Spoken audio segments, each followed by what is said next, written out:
right now, there is a temporary truce in Gaza. Let's have a gander at the details there.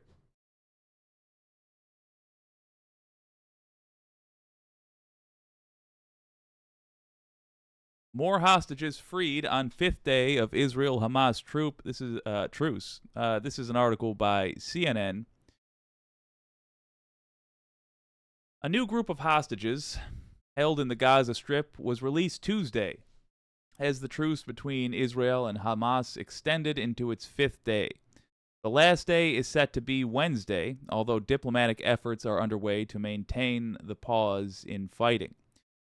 In the meantime, the Israel Defense Forces said it's getting ready to resume its military campaign against Hamas when the truce ends. I want to clarify that because CNN didn't. They really are not waging a military campaign against Hamas. And I would encourage you, if you have the opportunity, to bring this up in conversations about it. They're waging a military campaign against any living thing with the misfortune to be in Gaza.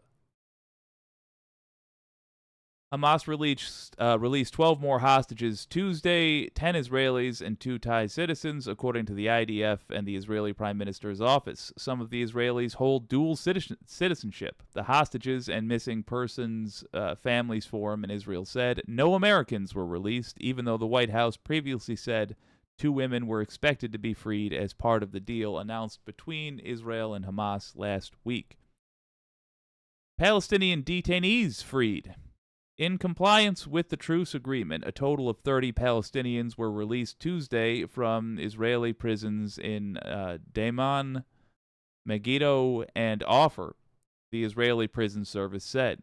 A bus believed to be carrying some of the released Palestinians arrived in the occupied West Bank. Here's my question. If they're being released to the West Bank, are they just going to be shelled on Wednesday? Is this like a rich person releasing a kidnapped poor person in their sprawling hunting estates just so they can hunt the most dangerous game? Is that what's going on? Status of the truce. The agreement between Israel and Hamas was extended Monday for 2 additional days. Now Hamas is striving to extend the truce, a member of the militant group's political bureau said. Ghazi Hamad said Hamas is using all of the cards it has in negotiations. On Tuesday, the 5th day of the pause, Hamas and Israel clashed in northern Gaza. A skirmish both sides said was a violation of the ongoing agreement. Pause allows aid to head for Gaza. The United States airlifted more than 54,000 pounds of medical items and food to a logistics hub in Egypt to be brought into Gaza, according to the U.S. National Security Advisor Jake Sullivan. The U.S. military said it will fly 3 plane loads of humanitarian aid in the coming days. United Nations officials have also been emphasizing the increased need for assistance, especially the need for supplies to operate critical services and sectors like sewage, water, or hospitals. All right, have a look at this map. Likely damage to human settlements as of November 22. So the general idea is that the fighting began in the north, and the hope is that it does not push south. The hope is that somehow cooler heads prevail. But look at that devastation. I don't need to go on and on with you cats about how bad this is. But I will say, in September, I wouldn't have been very sympathetic to people talking about being unable to vote for Joe Biden.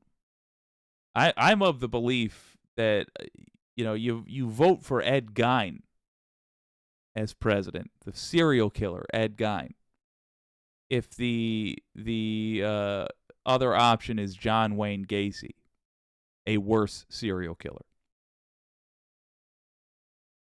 But I have to say I understand. And I'm just showing this map to make clear every pixel of yellow is a handful of human lives. So several thousand pixels of yellow means that we are at over 10,000. I think, what are we at? 13, 14,000 human lives gone. Almost all civilian. I understand. To that end, let's talk about what you can do.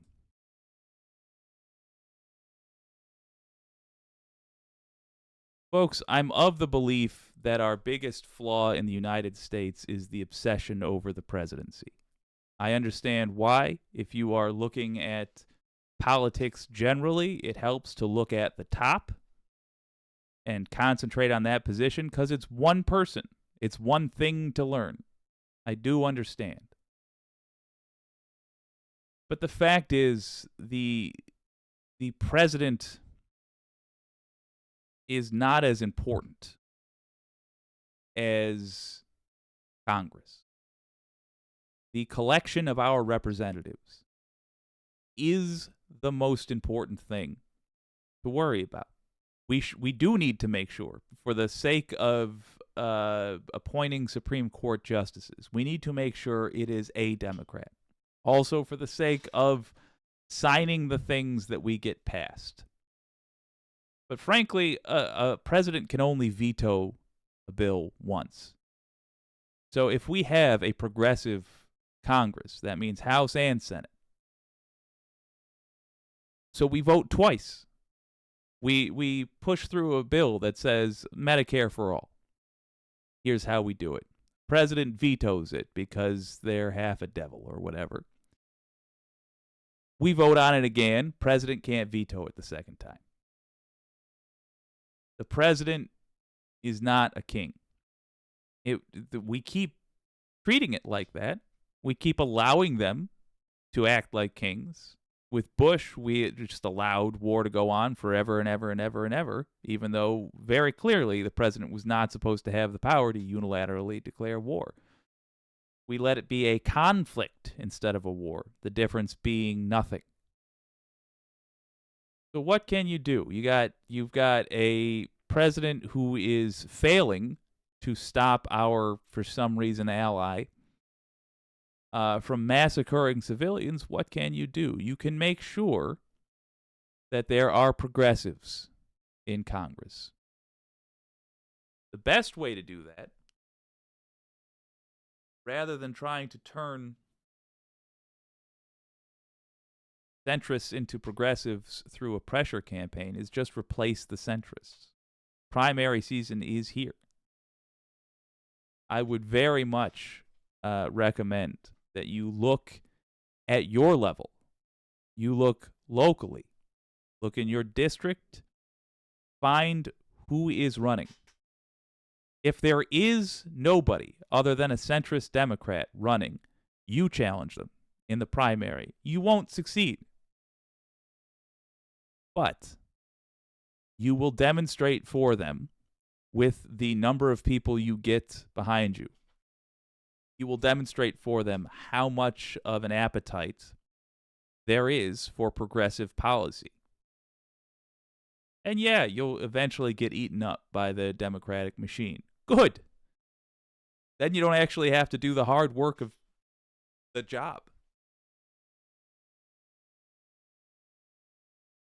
Remember, it doesn't just have to be you. It can be one of your friends. Pick your most chatty Cathy friend that is a progressive, a true progressive, and have them run.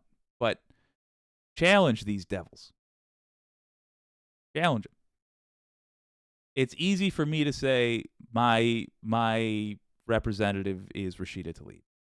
I do not want her replaced. I would not be happy if I was doing a job that I took from her, because it would be done less to my satisfaction than if she was doing it. But I'll tell you this, I'll help you. I will help you run. I will do marathon streams where you and I talk about issues, where we do a get out the vote effort in your district. All you got to do, fill out the paperwork. Get yourself on the ballot. Become someone who is involved. Got more that you can do. Anytime a Republican is elected, America is in more danger. So make sure that Republicans are not getting elected. How do you do that? Get local ballot initiatives going. You don't go to these kids, which have seen the Democrats sit on their hands while they're gunned down in school, and tell them, vote for Democrats because the other side's worse. They know. They know already. What you are fighting against is their decision to vote at all.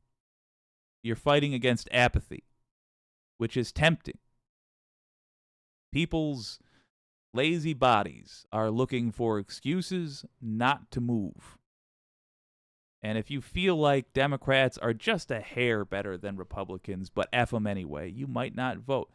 What will make you vote is if there is something on the ballot that night which will affect your life tomorrow.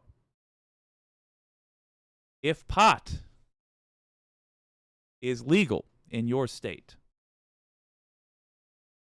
check and see if medicinal or recreational marijuana is allowed in your district, in your county. If it's medicinal only, or if there's not allowed to be any pot sales at all in your county, even though it's legal in the state, it's possible that there are counties that outlaw this. It's like the 1930s, basically, or the 1910s. It's possible that counties have outlawed it. Get it on the ballot. Get any issue you can think of that is going to inspire lefties on the ballot, because there are more of us. Ideally, it's an issue that inspires lefties and doesn't piss off right-wingers, like pot, frankly. Get it on the ballot, and you will increase the voting percentage for Democrats. Not all states allow statewide ballots. Most states allow ballot measures for the county. So if your get out the vote effort is focused on that, the kind of folks that will come out to vote for your issues will be the kind that also come out and say, as long as I'm here, straight ticket Democrat. Both of these things, running a candidate in the primary, getting a issue on the ballot, both of these things would be best to start now. And don't let the idea of starting weigh you down. Don't let it seem terrifying. Starting is as simple as a Google search. Ask yourself if you know whether or not pot is legal in your county. To what degree it's legal. Do you have places near you? Ask yourself if there are appropriate dog parks in your county, etc., etc., etc. Figure out what issue. Just at home with a cup of Joe and an internet connection. Look around. Google search progressives. Is there a local group on social media that is tracking progressives? What about the DSA in your state? What chapter of the DSA is in your state? Do they have anybody in your area that you could vote for that you recommend? That is what you should do now, so that by November 2024, we are in the position we want to be in to prevent tragedies like we are enduring from ever occurring again. Here's some tunes for while you work. This is WYCD Radio, not that one, the other one.